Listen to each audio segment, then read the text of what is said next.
The conversation this evening is about aviation pioneer Harriet Quimby. On the telephone, we have her biographer, Giacinta Bradley Combs, who spent a half an hour or so talking about the life of Harriet Quimby.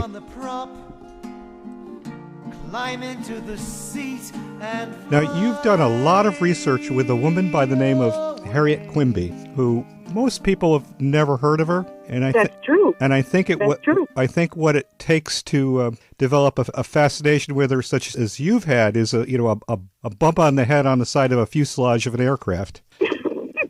And well, I'll tell you the truth. I was in California doing some script doctoring, and I was going to start a documentary on the Douglas DC-3, and I went to the Museum of Flying in Santa Monica, and that was in the early 90s. That was the first time I ever heard of Harriet Quimby myself. All it really took was about 6 seconds. I saw her image and I read her description, the first licensed female pilot in the United States. And I don't think, there are game-changing moments. That was it for me. I couldn't find out very much about her because there were a couple of books out, but they were very sketchy. They didn't have anything about her personal life, just the articles she had written when she later became a journalist. But I was so curious about her, I just couldn't let it go. So I began to do research. The book has been published now, my biography of Harriet's been out for about at least over 10 years now, but I still get calls like yours. She's really something that has sort of lagged behind in people's perception of aviation. When you think of females in aviation, the only name that most people recollect is Amelia Earhart. True. But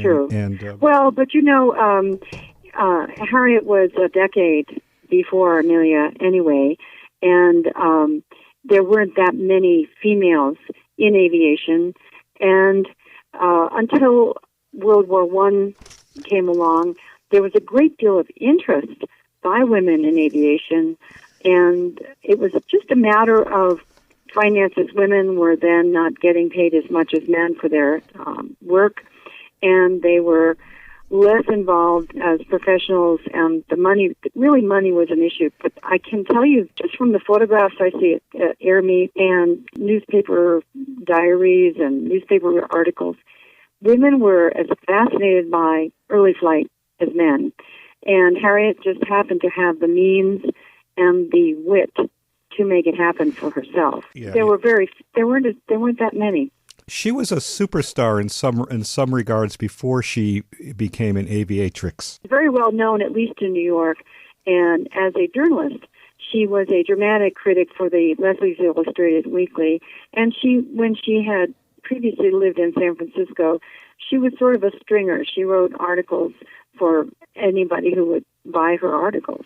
And she was also good with a camera, too. When she went to New York, she sort of took on Manhattan, and she did make a place for herself. I don't think she was in the papers. I think she wrote newspaper articles, and she wrote consistently for years, from 1903 till she died in 1912. But her image, her beauty, her own photograph, and her other connections to theater and that sort of thing, they didn't come into play and make her kind of a celebrity until she started flying. But she did travel all over the world. She did. Before she was into aviation? Yes. It's hard to put it together, but when she worked for Leslie's, they had an office, a beautiful office in New York City. And many of the employees, I would say, from the records I can find, I would guess 30 to 50% of all the employees at the newspaper were females. And the newspaper itself was owned by a woman who called herself Frank Leslie, but it was really a woman.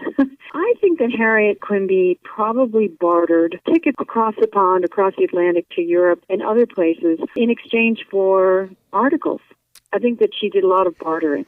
I know that she did that for room and board when she was writing a story, about a resort or that sort of thing. She was pretty clever. She came from very humble roots. Her father and mother were somewhat disparate. They were different from their backgrounds, but they were both from New York. Her mother, Ursula Cook, her maiden name was Cook, she was from a family that was considered what at that time was called progressive. They were sort of cerebral types, and they also had a family elixir, a blood purifier that they sold. I would have to say they were well-educated folks. William Quimby, less is known about him. He and Ursula fell in love and got married, and he did serve in the Civil War.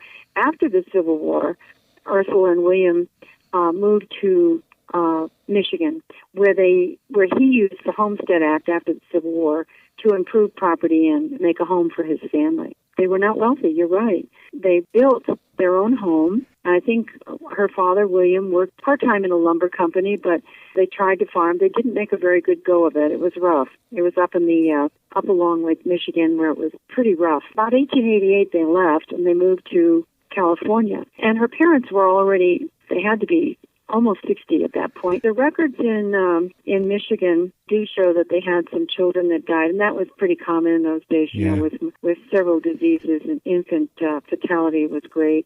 But she did have a sister that survived.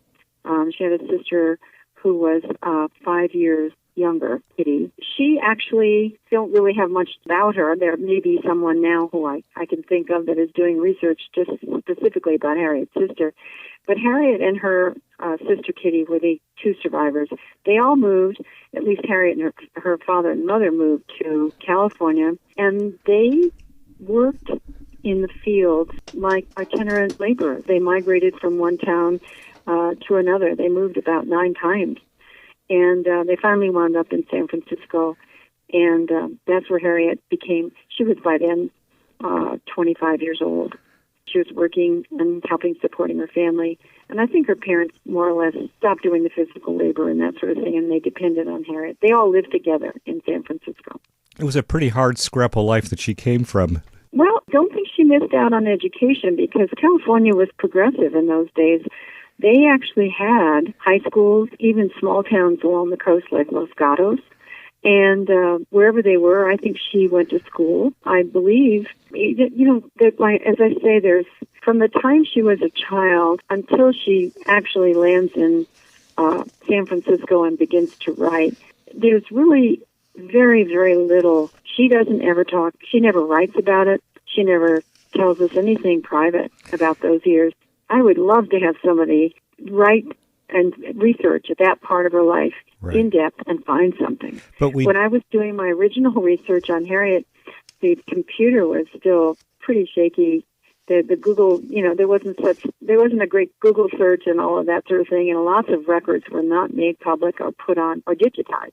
I did all my research in dusty old museums and went around the world and begged for pictures and begged for newspaper copies, But I think now somebody could do a very good job on the part of her life that I wasn't able to find out. So much easier today, isn't it? Oh my goodness! So when I talk to researchers today, I've got them on the phone and they're on their iPhone or something, and they've already found 17 different references, by doing a search. Not to say that I think that the internet is the only method, but it certainly is great for a start. And then I do believe in field work. I believe that once you've done all the, you can look at the internet, you can get all the clues you want, but I truly believe that you have to get out. You have to go to a place. You have to feel what the subject saw and smelled and felt. That's when you really get the character. Harriet and I had a lot of similar things happen to us in our life, and I went purposely to places that she lived or visited just to imagine her. So what are some of the firsts that Harriet had under her wings? As an aviator, she signed up to fly. She attended the air meet at Belmont in New York, which, by the way, is the same place that they still do the Triple Crown. It's the Belmont Park Raceway. She attended the Belmont air meet at that very place. And we're talking like 1910, 1911? October 1910. And in that meet, there were several famous flyers from around, but the one that caught her attention was John Wasson. And he was flying a Blériot monoplane, French monoplane, and he did a very spectacular flight around the Statue of Liberty, and he won some money. And she had already been very adept at driving her own automobile. She really liked to drive a car. She liked to drive fast, actually. And the airplane appealed to her. at that moment, I think, not just as a newspaper reporter thinking it would be a great story. I think that Harriet really wanted to fly.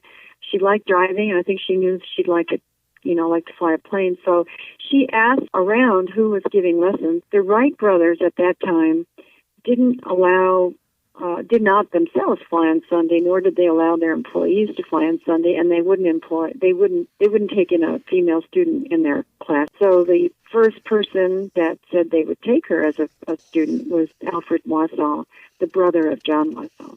So that's where she started. She and Alfred's sister Matilda were among the first 5 students in that class on the Hempstead Plains right there in Garden City, New York.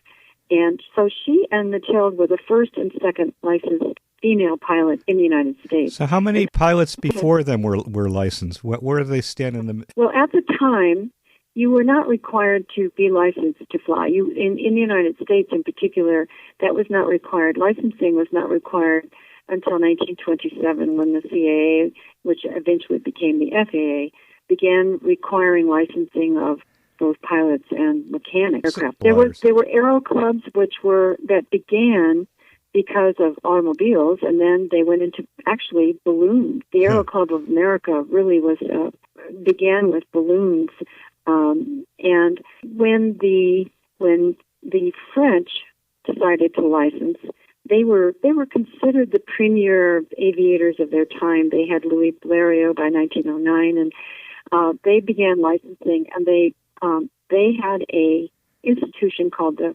Fédération Internationale Aéronautique, FAI, and the Aero Club of America had an agreement with them so that an American pilot, an American student, could take a test, and if they passed the American Aero Club test, which were, by the way, you had to make a spot landing, you had to make a certain amount of figure eights, at over certain fields. They were judges. You had to take a written test. You had to know a lot about how to fix an engine. The Federation, the FAI, issued a license exactly at the same time. So Harriet was actually the 37th licensed person, male or female, in the world. Was the test have any equivalence to the test that came after the government license? No. No.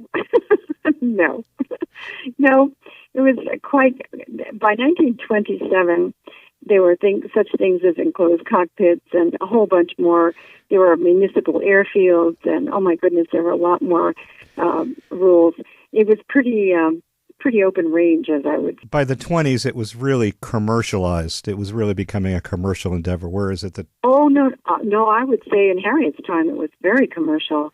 The aviators, especially the largest ones, Glenn Curtis, the Wright brothers, the Moissons, they all formed exhibition flying teams, and they charged money to get into a day's event of flying exhibitions. But they were open chair planes. They weren't enclosed cockpits at by any means, right? There were no enclosed planes at that time.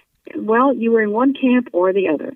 The Wright brothers were in the biplane camp, and the Quimbys and the Blériots were all in the monoplane camp. But the only commercial aspect of the aviation was for exhibition. You weren't being taken as a passenger to fly to. Oh heavens, no! Right. No. So this is. As a matter of fact, it was still quite unique up until World War I. It was still quite unique to have more than one person, in an aeroplane, as they would say. Right. So.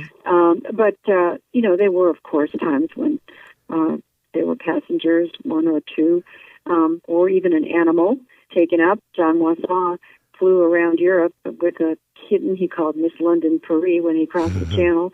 But no, passenger service was hoped for. I think visionaries, even Harriet, had mentioned they felt that airmail delivery, mail would be delivered by plane.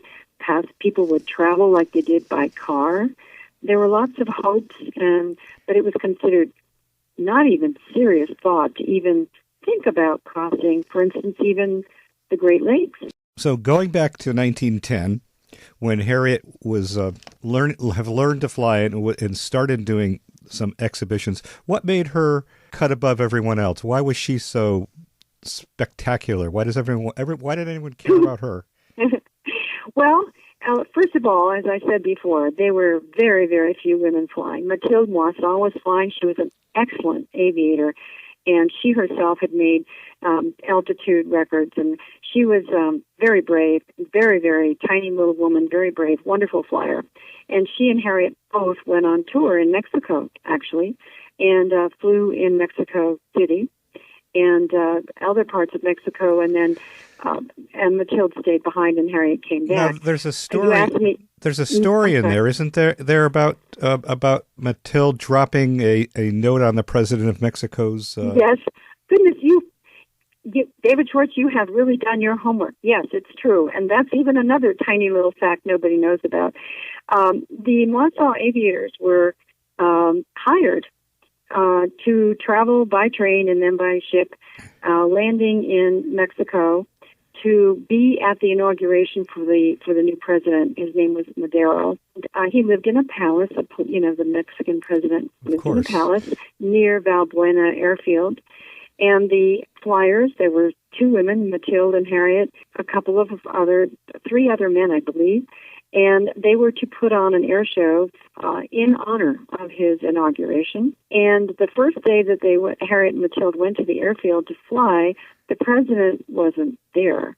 And Matilde, she actually bought a dozen roses and put a stone around it and took it up in her airplane and dropped the roses with a note onto the palace veranda, and inviting the president to please come the next day. And when he did come the next day, he said, "Miss Moisson, if your aim had been any better, I wouldn't be here." So, yeah, that's Matilde's story. But on to the things that you asked me. Hold on a second. Going back there, did he fly in the plane with her? No. Okay. No, he did not fly with the women. He was taken up by a flyer named George Diot, and he was the very first seated official of any country to fly. He was actually assassinated a couple of years later, but George Diot was with Harriet and Matilde in Mexico when that happened. So he didn't fly with Matilde or Harriet?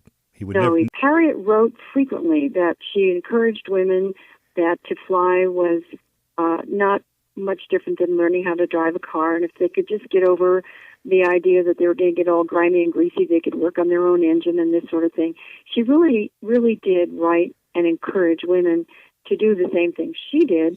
Yes. And as often as she said that, it turns out that the only people that she ever managed to take up until she died in 1912 were men. She never, ever did take up a female in the air, and Matilde never took up any passengers. So it was rare. As I said before, these planes were not exactly equipped. First of all, the center of gravity was not that well known, and balance was an iffy, tricky thing. These airplanes were made out of ash and kind of very lightweight wood. As you can imagine, they wanted them to be lightweight. They were usually open. They were covered with fabric and tacked on with furniture tacks, and they were doped, and they had wires that connected to the wings so that they could direct, instead of ailerons, they could warp the wings and direct them to go left or right. But in addition to that, the engine in the front was often lubricated with castor oil. So if you were flying in an open cockpit aircraft like the Blériot, like Harriet did, you often were covered in castor oil. By the time you reached the ground, you were soaked, you were a mess. And this was not ladylike, of course, but Harriet encouraged women to do this. You had the chance to sit in one as they started the engine ones. What was your experience with that? It was absolutely nerve-wracking.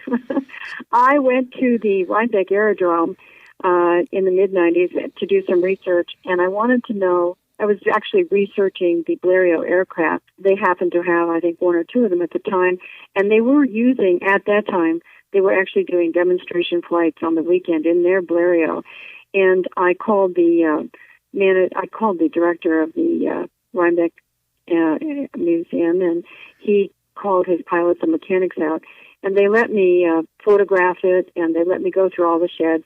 And then, to my surprise, they took the Blériot out on the field, and I was wearing a skirt, and I was wearing a skirt and some sandals. I think I wasn't expecting to be offered a chance to get in the plane, but they let me step in, and that was a challenge.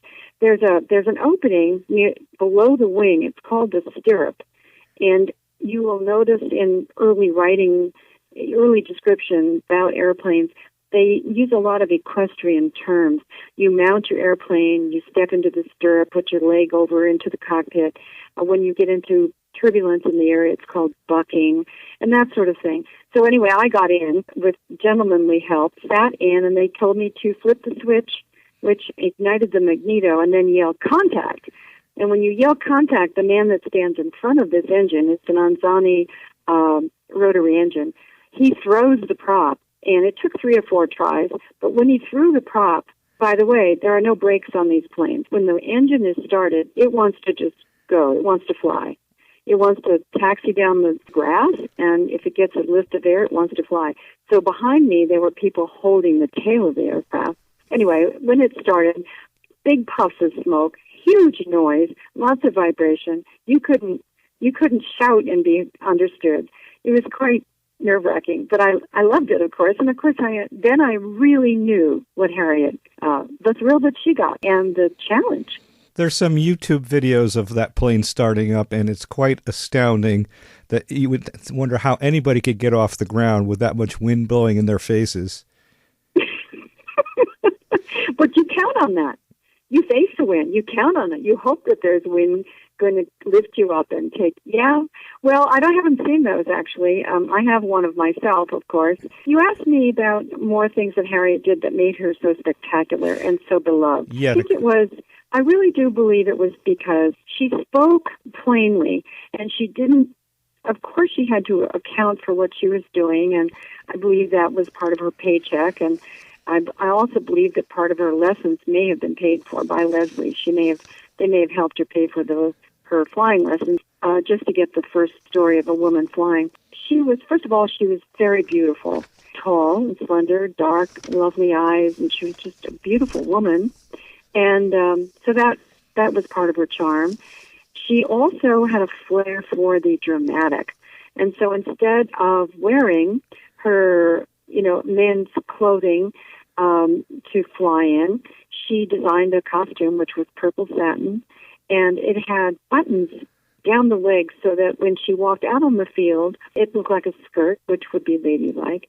And then she had dressers, just like as if you were in a theater and you had people who dressed you. They surrounded her, and they would help her button up the skirt into pantaloons, and then she could easily step her foot into that stirrup. It was dangerous to get your skirt or your hat or your veil caught in the wires of the aircraft. So she did not wear a hat or a veil like other women. She wore a hood, and that made her quite photogenic, and she was sweet. She smiled a lot. She never made bitter remarks. I can't even find a nasty remark about Harriet. She must have been a very, very congenial. So something about her also captured the imagination of the public. She was a very popular. She commanded a great deal of money for her appearances. Yes, she did. So that kind of propelled her aviation career. But that was a big motivator for Harriet. What other firsts did she have as an aviatrix? As I say, there was Blanche Stewart Scott was flying a Curtiss plane. There was Matilde flying, Matilde Moisson, and there were only a few other women in the United States not licensed yet, and there were a few in Belgium and France. So you're talking about a handful of women. So anything a woman would do would practically be a record breaker. So she flew at night. She was the first to make a flight at night. The reason I mention that is because none of the planes had lights on them. So if she flew at night, she was obviously guided by some sort of illumination. She was the first exhibition female flyer. People like Patty Wagstaff and Julia Clark now do exhibition flying, but Harriet was the first. The next thing, of course, she's most famous for is she became the first woman to fly her plane solo across the English Channel. Which was a big deal. It was a very big deal. It was a big deal because 3 years before, Louis Blériot had done it for the first time, and he was the man who invented the plane that she flew. and he flew from France to England. He crossed La Manche, the English Channel, and there had not been a woman who had attempted the solo flight. Harriet really saw the opportunity for a great deal of notoriety, and it didn't pay her anything. Her trip may have been financed, and some parts of it where she was put up, gratis, but nobody paid her to make the flight. Much is made of the fact that she didn't get much attention because the Titanic sank on April 14th, 1912, and her flight was April 16th. It's really not true. She had big pages in the London papers. Of course, the headlines were all full of the Titanic for weeks, but she did get an awful lot of press.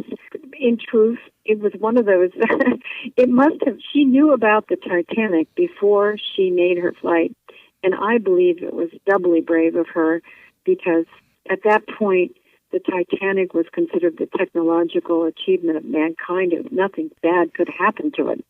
And nature took it down.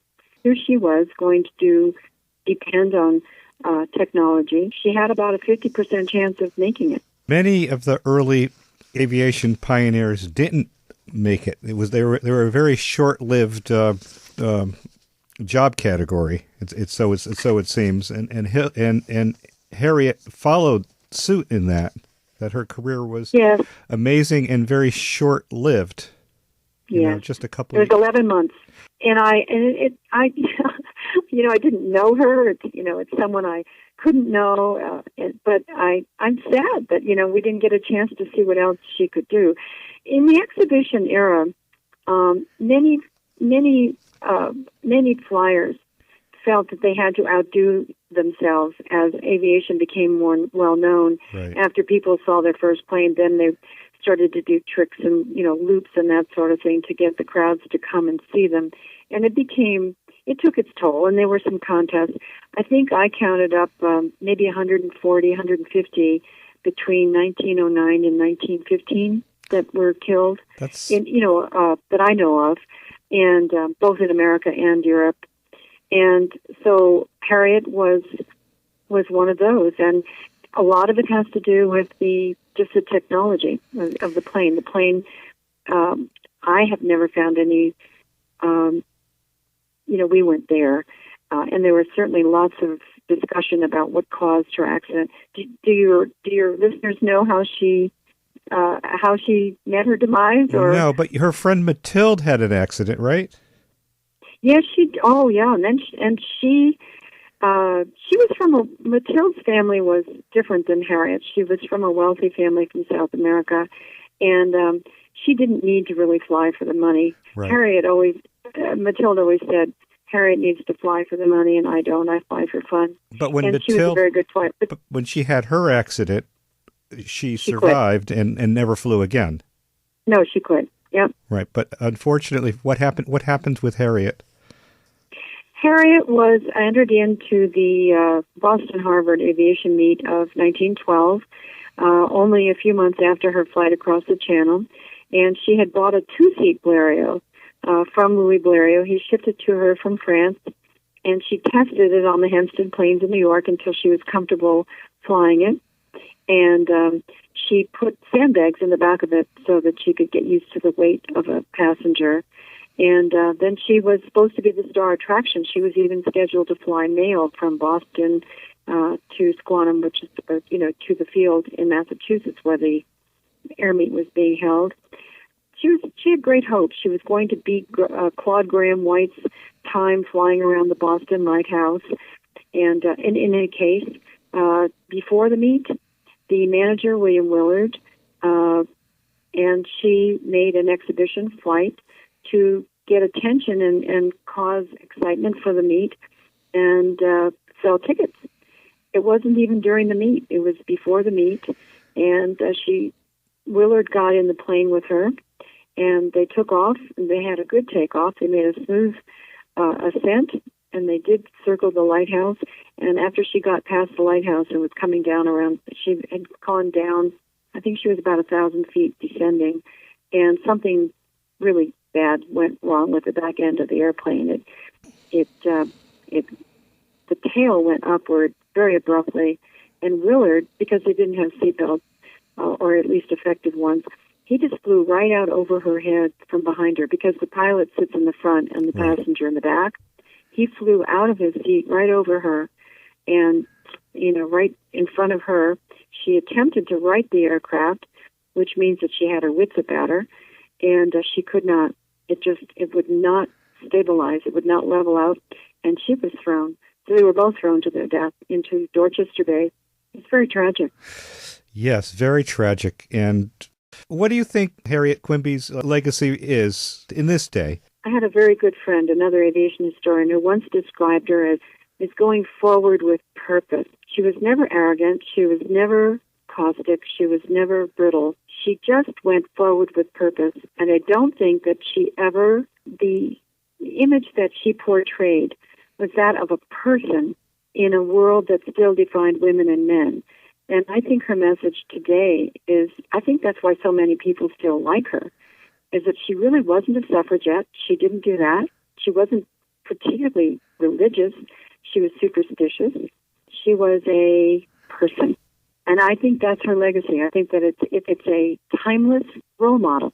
I'd say that you hit the nail on the head there. And all right, so your book about Harriet is called The Harriet Quimby Scrapbook: The Life of America's First Bird Woman. My biggest hit, if you can believe it or not, is called Pioneer Mechanics in Aviation. It's actually used as a textbook in a junior college in California, and it's also the text for the written exam for an international aircraft mechanics contest annually. The next book I wrote was about the original Grand Canyon Airport, and that is in Arizona. It's the very first air tours that ever made flights over the Grand Canyon flew out of this airport, and I wrote about the history of that airport. And the most recent book is a collection of short stories that are quirky, and that's called Aviation Campfire Stories. Well, I have to tell you, anybody out there who thinks that writing aviation history is just don't give up your day job. That's all I have to say.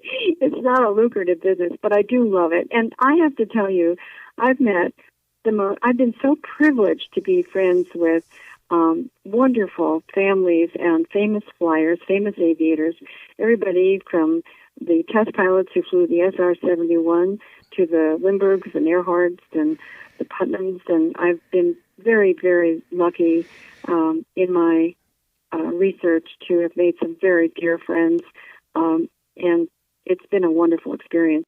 Yeah, there you go. So, Gia, if people want to find out more about you and Harriet Quimby or any of the topics we've talked about, what would be the best place to do that? I have two very good websites. The first one I've had up for a very long time. All they have to do is remember Harriet's name. It's www.harrietquimby.org. And that website has a great deal of information on Harriet and some of the things that I've done while researching her. And then my other website, basically, I'm hawking my books. I have pictures of the covers of my books, and you can buy my books on that website. And that's my name, GiaBKoontz.com.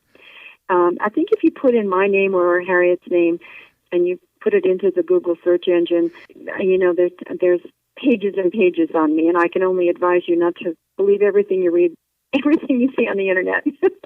Well, I think that in your case, what you see on the internet is probably pretty nice. I wouldn't say there's any dark underbelly of Harriet Quimby or Gia, as far as I can see.